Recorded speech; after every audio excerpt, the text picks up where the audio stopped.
जनसंघ के संस्थापक डॉक्टर श्यामा प्रसाद मुखर्जी के बलिदान दिवस के अवसर पर आज पूरा राष्ट्र उनको नमन कर रहा है, पूरा राष्ट्र उनको श्रद्धांजलि अर्पित कर रहा है। और आज प्रदेश कार्यालय में भी उनको श्रद्धा सुमन अर्पित करने के लिए कार्यक्रम रखा गया था। डॉक्टर श्यामा प्रसाद मुखर्जी जो कि एक प्रखर राष्ट्रवादी नेता थे, एक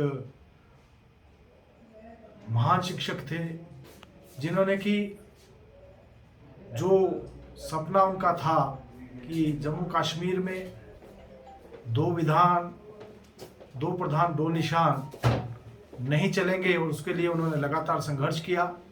और इसी दौरान उन्होंने अपने इस सपने को साकार करने के लिए अपने प्राणों की आहुति भी दी। आज माननीय श्यामा प्रसाद मुखर्जी का जो सपना था वो साकार हुआ।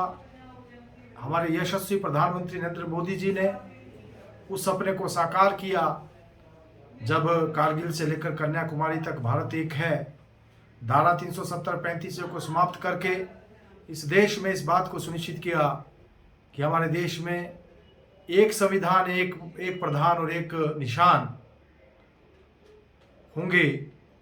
बहुत सारी योजनाएं जो कि पहले देश के अन्य राज्यों में लोगों को जिनका लाभ मिलता था, लेकिन जम्मू कश्मीर के हमारे बहन भाई उनसे वंचित थे। बहुत सारे ऐसे कानून जो कि देश के अन्य राज्यों में लागू होते थे लेकिन जम्मू कश्मीर में लागू नहीं होते थे। लेकिन माननीय प्रधानमंत्री मोदी जी ने इस बात को सुनिश्चित किया कि कश्मीर के लोगों को भी उसी प्रकार से सारी सुविधाएं मिलें जो देश के अन्य राज्यों के नागरिकों को मिल रही है। और इसके साथ साथ वो सारे कानून जो इस देश में लागू हों, जम्मू कश्मीर में भी लागू हों। और निश्चित रूप से सच्ची श्रद्धांजलि डॉक्टर श्यामा प्रसाद मुखर्जी को तभी संभव हो पाई जब धारा 370 और 35 को समाप्त किया गया।